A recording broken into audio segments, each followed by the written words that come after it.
हाँ जितेंद्र बाबू, मेरा आपसे एक प्रश्न है। बताइए तो सर। कुछ लोग कहते हैं कि क्या ग्रह होता है, क्या नक्षत्र होता है। जब कुछ लोग इस बात को मानते ही नहीं है कि ग्रह नक्षत्र होते ही नहीं है, तो फिर वो ब्राह्मणों के पास क्यों जाते हैं? फिर तो ब्राह्मण के पास उनको जाना नहीं चाहिए। क्यों नहीं जाना चाहिए? क्यों, जब वो उसको मानते ही नहीं है तो फिर जाना भी नहीं चाहिए। फिर जो भी कार्य करना है वो स्वयं अपने आप ही कर लीजिए। ब्राह्मण के पास जाने की कोई जरूरत ही नहीं है। तो महाराज जी, इसके बारे में आप क्या कहना चाहते हैं? वो स्पष्ट रूप से सामने रख दीजिए अपनी बात। ठीक है डॉक्टर साहब, नमस्कार। नमस्कार जी। देखिए डॉक्टर साहब, मेरा कहना ये है गुरु जी कि एक आपने कहावत सुनी होगी कि जिसकी न फटी बिमाई क्या जाने पीर पराई। अब जब किसी के कांटा लगा ही नहीं हो, फिर उससे यदि आप कहोगे दवा लेने जा, क्या वो जाएगा? नहीं जाएगा ना गुरु जी।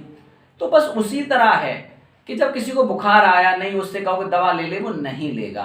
तो उसी तरह ग्रह नक्षत्र राशियों के बारे में सारी कहानी इंसान के ऊपर एक वो करती, असर करती है।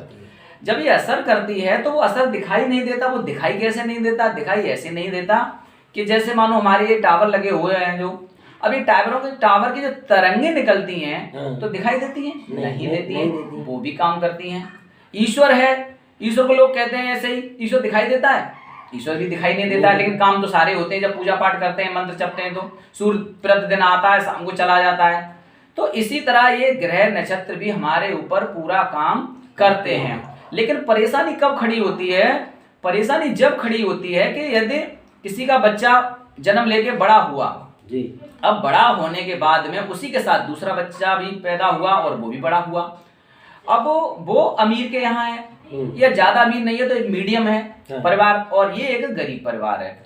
तो गरीब परिवार वाला भी मेहनत कर रहा है जी, और अमीर परिवार वाला भी मेहनत कर रहा है। बिल्कुल कर रहा है। जब दोनों मेहनत कर रहे हैं तो वो आगे बढ़ गया और ये पीछे रह गया, या मान लो वहीं के वहीं रहा।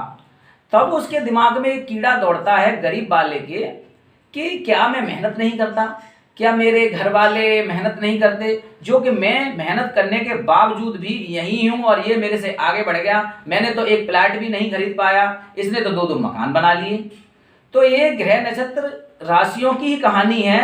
इसमें गुरुजी ऐसा होता है कि जब किसी से बच्चा पैदा हुआ किसी के यहाँ, और वो यदि से आप उससे कहोगे कि जब आप नामकरण करने जाते हो कि भाई बच्चे की जन्म पत्री बनवा लो, तो जो लोग ये कहते हैं कि क्या होती है जन्म पत्री, आपने ये प्रश्न किया था ना। तो जन्म पत्री ये होती है कि जब बच्चा पैदा हुआ तो उसमें जो एक गणित बनता है 12 खानों का।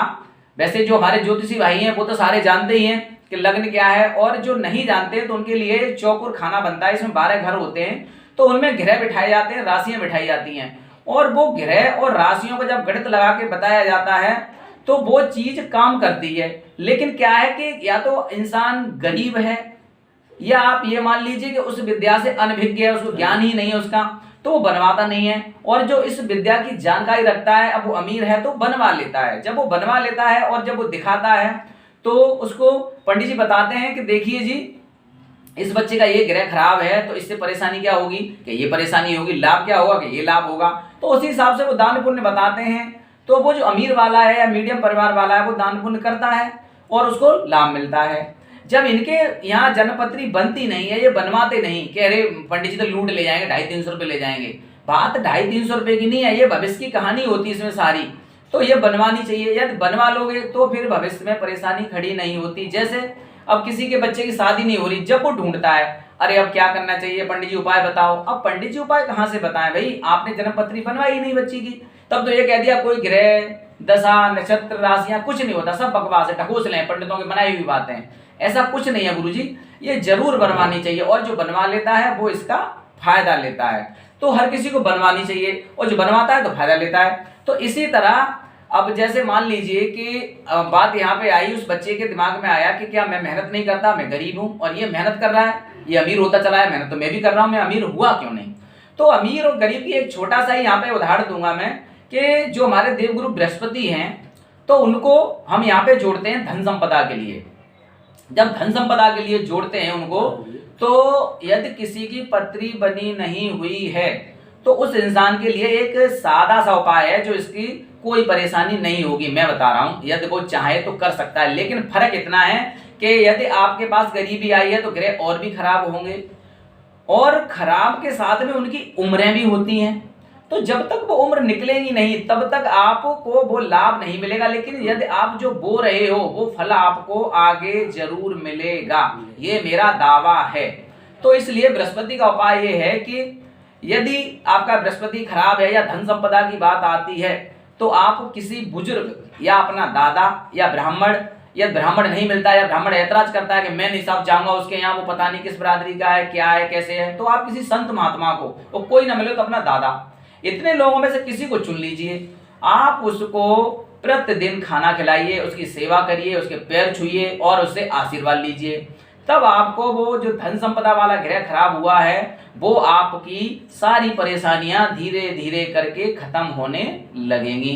इसमें भी आपको यदि वो खराब है तो टाइम लगेगा आपको 42 वर्ष। इस 42 वर्ष के बाद में ही आपको लाभ मिलेगा, क्योंकि उतने में तो वो गुरु सेट हो पाएगा, क्योंकि उसकी अवधि इतनी है। जो और ग्रह होते हैं वो खराब करते हैं गुरु को, तो उनकी अवधि 42 साल की होती है। 42 साल के बाद में वही बृहस्पति आपको फल देगा। यदि इतने वक्त के बीच में यदि आप सेवा करते हो, यदि आपके यहाँ पुत्र या पुत्र का पुत्र पैदा होता है तो वो इतना अच्छा बृहस्पति लेके आएगा कि बृहस्पति का बहुत सुधार होगा और आपके यहाँ फिर गरीबी का मुंह देखना नहीं पड़ेगा। लेकिन शर्त इसमें यह भी है कि यदि वो सेवा कर रहे हो तो साथ में जो ससुराल यानी राहु है आपको उनसे भी लड़ाई झगड़ा नहीं करना है, मीठा रिश्ता रखना है, और इधर में कुत्ते की भी सेवा करके चलनी है, क्योंकि वो केतु है, वो बृहस्पति का चेला है। यदि इन दोनों ग्रहों को आप अच्छा करके रखते हो तो ये मेरा दावा है कि 42 वर्ष के बाद में यही गुरु आपको धन संपदा देगा। आपका उत्तर ये है गुरु जी।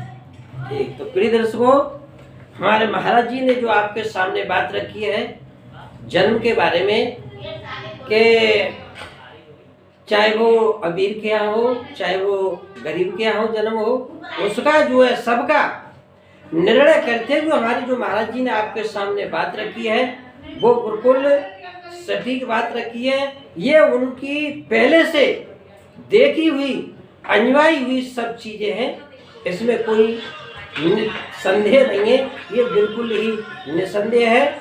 आप हमारे महाराज जी की बात को मानते हुए उसका यदि आप उपाय करेंगे तो अवश्य ही आपको 100% लाभ मिलेगा।